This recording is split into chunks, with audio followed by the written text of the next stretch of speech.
आप सभी YouTube दर्शकों और श्रोताओं को डॉक्टर विनोद जैन का नमस्कार। आज हम बात करेंगे क्या वो रहस्य है जिससे एक प्रोफेशनल पहचाना जाता है कि वो एक अच्छा प्रोफेशनल है। Secret of a good professional. ये प्रोफेशनल कोई भी हो सकता है। चिकित्सक हो सकता है, नर्स हो सकता है, पैरामेडिक हो सकते हैं, टीचर हो सकते हैं, आपके कॉरपोरेट जगत के लोग हो सकते हैं, वकील हो सकते हैं, यहाँ तक कि दुकानदार हो सकते हैं। आप किसी भी सेवा प्रदाता कार्य में लगे हैं, चाहे आप कोई भी कर्मी हो, यहाँ तक कि सफाई कर्मी ही क्यों ना हो। आखिर आपकी पहचान कैसे होती है, इसके बारे में समझते हैं। बहुत सिंपल फार्मूला है। फार्मूला है ABC। ए का मतलब अवेलेबिलिटी, आपकी उपलब्धता, आप अपनी स्थान पर उपलब्ध हों जब आपकी ज़रूरत हो, अवेलेबिलिटी। बी बिहेवियर, आपका व्यवहार, आपका आचरण। और सी का मतलब हुआ कॉम्पिटेंस, मतलब दक्षता, आप अपने कार्य में कितना कुशल हैं।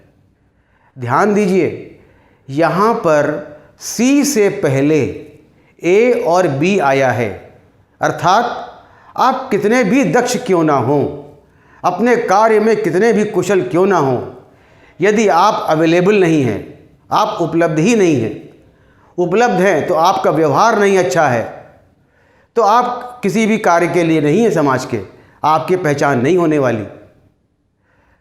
साथियों, तो हम बात करते हैं सबसे पहले अवेलेबिलिटी की। आप किसी भी सेवा में लगे हों, ऑफिस कर्मी हों, अपने क्लिनिक चलाते हों, अपनी पैथोलॉजी चलाते हों, अपने वहाँ टीचिंग करते हों, तो अगर आप उपलब्ध नहीं हैं, आप किसी दुकानदार हों, बहुत अच्छा सामान रखते हों, आपकी दुकान खुलती ही नहीं है, आप वहाँ पर उपलब्ध ही नहीं है, अवेलेबल नहीं है, तो लोगों का कैसे भला करेंगे? तो आप एक अच्छे प्रोफेशनल नहीं माने जाएंगे। अब बात आती है बिहेवियर की, आपका आचरण। आपका आचरण न केवल आप क्या बोलते हैं, आप कैसे बोलते हैं, उस बोलते समय आपकी बॉडी लैंग्वेज कैसी होती है, आपके क्या हाव भाव होते हैं। आप कोई, मान लीजिए मैं चिकित्सक हूँ, मैं सर्जन हूँ, मेरे पास कोई मरीज आता है, बहुत मुझे ज्ञान है, मैं अवेलेबल भी हूँ, मगर मैं उसको ठीक से ध्यान नहीं देता, उससे ठीक से व्यवहार नहीं करता, तो क्या मरीज मेरे पास दोबारा आएगा? क्या मुझसे संतुष्ट होकर जाएगा? यही आपको सोचना है। आप जहाँ कहीं भी लगे हों, आपका व्यवहार बहुत मायने रखता है, और न केवल व्यवहार बल्कि व्यवहार करते समय आपका आचरण, आपकी बॉडी लैंग्वेज, इस पे आपको ध्यान देना है। बहुत छोटी सी बात है, मगर आपको इस पे ध्यान देना है। फिर कॉम्पिटेंस, आप जो भी काम कर रहे हैं, चाहे चिकित्सक हैं, चाहे नर्स हैं, चाहे पैरामेडिक कर्मी हैं, चाहे टेक्नीशियन हैं, चाहे ऑफिस में कोई कार्य करते हैं, चाहे टाइपराइटर हैं, चाहे कहीं व्यवसाय चलाते हैं, कॉरपोरेट जगत में हैं, लॉयर हैं, आर्किटेक्ट हैं, या दुकान ही क्यों ना हो, तो आपके अंदर दक्षता होनी चाहिए।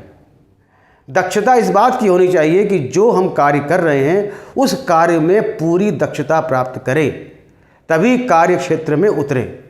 तो अवेलेबिलिटी, बिहेवियर और कॉम्पिटेंस। कॉम्पिटेंस से पहले आपका उपलब्ध होना और आपका व्यवहार, ये बात मन में गांठ बांध कर रख लीजिए। अब यहाँ पर मुझे एक बहुत पहले किसी साहब ने एक बात बताई थी, वो व्यवसाय करते थे, और उन्होंने कहा कि साहब देखिए, जब आपको एक नई दुकान चलानी होती है तो आपको किन बातों का ख्याल करना है। मैं उस समय बहुत छोटा था, बात समझ में कम आई, मगर अब समझ में आती है। बोले कि साहब आप बगल की दुकानदार से अच्छा सामान रखिए, बगल की दुकान से ज़्यादा समय तक दुकान खोलिए और बगल की दुकान से कम दाम रखिए, तो आपकी दुकान चल पड़ेगी, चाहे आप कितने ही नए ना हो। कहने का मतलब, मान लीजिए कि एक इस्टेब्लिश्ड व्यक्ति है, वो उसकी दुकान शाम को 7 बजे बंद हो जाती है, आपकी दुकान 9 बजे तक खुली हुई है। किसी को सामान की ज़रूरत पड़ी, 8 बजे आया, देखा दुकान बंद है, चलो भाई हमको ज़रूरत है, आपके पास में आ गया, आपसे सामान खरीदा, अच्छा सामान मिला, कम दाम में मिला, तो अगली बार सामान खरीदने आप ही के पास में आएगा। अब इस चीज़ को ज़रा सोचिए, अपने जीवन में उतारने की बात समझिए। यदि आप किसी भी व्यवसाय में हैं, मान लीजिए कि आपको एक चिकित्सा व्यवसाय में उतरना है, अपना अस्पताल खोलना है, या आपको अपनी लैब खोलनी है, या आपको दुकान खोलनी है, या आपको कहीं नौकरी ही क्यों ना करनी पड़ी, तो आपके समकक्ष जो उस समय क्लिनिक चला रहा है या चला रही है, जब आप खोलेंगे तो उससे अधिक देर तक आप कार्य करें, प्लस उससे कम आपका दाम हो, कम शुल्क ले, कम पैसा ले, और उससे अच्छा दक्षता आपके अंदर होनी चाहिए। तो देखिए, एक दिन आपके पास आपकी ख्याति दूर दूर तक फैलेगी। बहुत छोटा सा उदाहरण देता हूँ, हो सकता है कि इसमें आपको प्रासंगिक ना लगे। घरों में मान लीजिए कोई आपका डोमेस्टिक हेल्प, घर में काम करने वाला या काम करने वाली 1 या 2 महीने के लिए छुट्टी पर चली जाते हैं, उनकी जगह पर आप किसी दूसरे को बुलाते हैं, और वो अगर अच्छा काम करती हैं, अच्छा व्यवहार है, दक्ष हैं, समय से आती हैं, देर तक रुकती हैं, तो आप क्या सोचेंगे, क्यों ना इनको ही अपने पास रख लें। ऑफिस के लिए भी यही कार्य होता है। कई बार ऐसा होता है कि हम लोग अपने ऑफिस में काम करते हैं, कोई हमारे वहाँ व्यक्ति आता है काम के लिए, मान लीजिए कि छुट्टी पे कोई चला गया उसके रिप्लेसमेंट में, तो जब वो व्यक्ति ज़्यादा अच्छा काम करता है, ज़्यादा समय से काम करता है, अच्छा व्यवहार देता है, तो जो आपकी संस्था चलाने वाला व्यक्ति है वो निश्चित रूप से आपको वहाँ पर स्थान देगा। ये आप मान के चलिए कि ये 3 सिद्धांत सब जगह काम में आते हैं। मुझे एक बात और याद आती है। एक बार मैं गया था अपने मित्र के साथ, बड़े अमीर मित्र थे, एक होटल गया। उन्होंने मुझे लंच पे बुलाया था, तो मैं उनके साथ चला गया। वेटर आया और ऑर्डर देने से पहले हमारे मित्र ने अपनी जेब से 100 रुपए का नोट निकाल के उस वेटर को दे दिया, टिप दे दी। मैं आश्चर्यचकित रह गया। मैंने कहा, अभी तक तो ये देखा था कि लोग खाना खाने के बाद टिप करते हैं, इन्होंने पहले ही 100 रुपए के माने नहीं थे। मेरे लिए माना ये था कि उन्होंने पहले दे दिया। लेकिन मैंने देखा कि जैसे ही उन्होंने उसको 100 रुपए दिए, उस वेटर के चेहरे पे मुस्कान आ गई। वो वेटर अपना 100% देने में लग गया, भरपूर सेवा की, और हर समय आसपास घूमता रहा, और ये कहने की ज़रूरत नहीं है कि हम लोगों की सर्विस बहुत अच्छी हुई। इसका क्या तात्पर्य है, हमारे जीवन में क्या तात्पर्य है? हम ये न समझें कि ये व्यक्ति काम करेगा तभी इसको रिवॉर्ड करेंगे। आप उसको रिवॉर्ड करते हैं तो उस वेटर के मन में ये भावना आ गई कि भाई इस आदमी ने मुझ पर ट्रस्ट किया, अब इसका ट्रस्ट हमको नहीं तोड़ना है। विश्वास किया उसने, तभी 100 रुपये दिए ना। तो उस विश्वास को वो वेटर कैसे तोड़ेगा? उसका गौरव बढ़ गया, उसकी अपने निगाह में कीमत बढ़ गई। अब उस कीमत को सिद्ध करने के लिए वो जुट गया।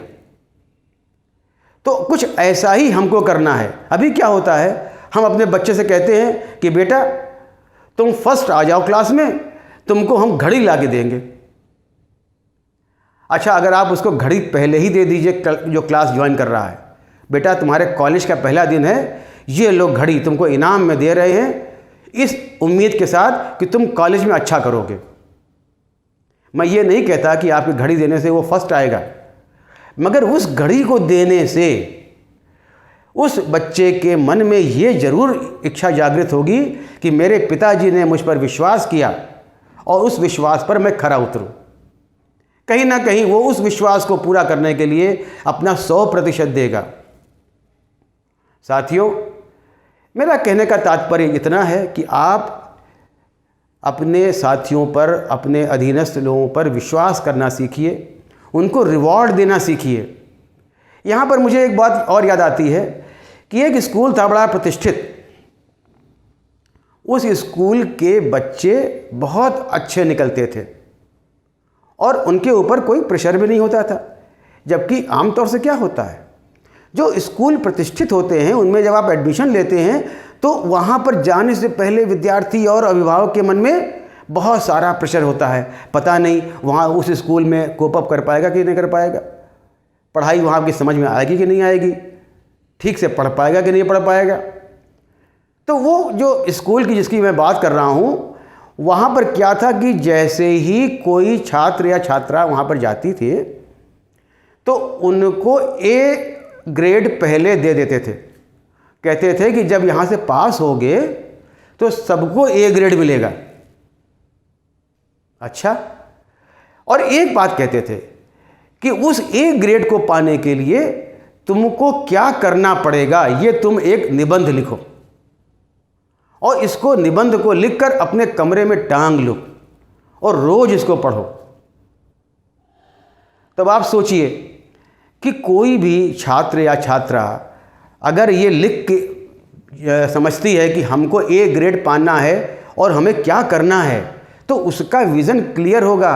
रोज़ उसको स्मरण आएगा कि मुझे ए ग्रेड पाना है तो मुझे ये काम करना पड़ेगा। छोटा सा प्रयोग है, आप करके देखिए। मान लीजिए आपको एम्प्लॉय ऑफ द ईयर का अवार्ड मिलना है। आप चाहते हैं आपको एम्प्लॉय ऑफ द ईयर का अवार्ड मिले, टीचर ऑफ द ईयर का अवार्ड मिले, हमारे छात्र छात्राएं चाहते होंगे स्टूडेंट ऑफ द ईयर का अवार्ड मिले। तो उस समय जब स्टूडेंट ऑफ द ईयर का अवार्ड मिलने की इच्छा है तो उसके लिए हमें क्या करना चाहिए, इस बात को कहीं पर लिख लें।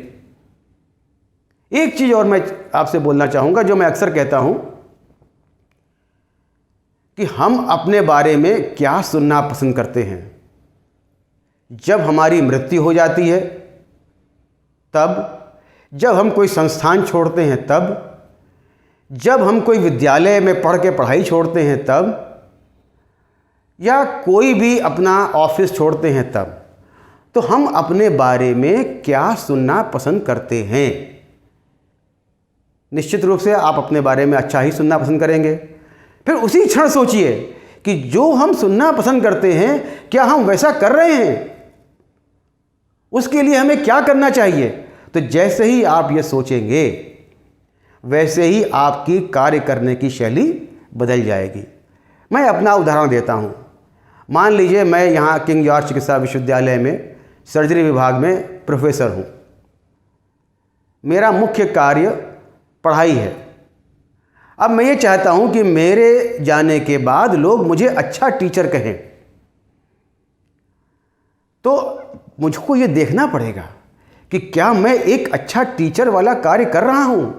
मैं अपने स्टूडेंट से, अपने पीयर ग्रुप से वैसा व्यवहार कर रहा हूँ जैसा मैं उनसे सुनना चाहता हूँ।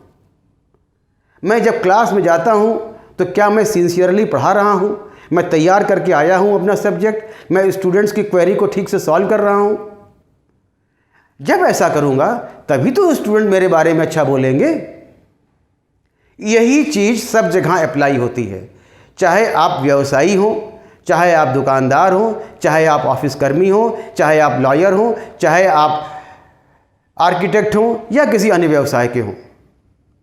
आप ये सोचिए कि आपके बारे में लोग क्या कहें, ये आप क्या पसंद करते हैं और वैसा ही कार्य आप करने लगिए।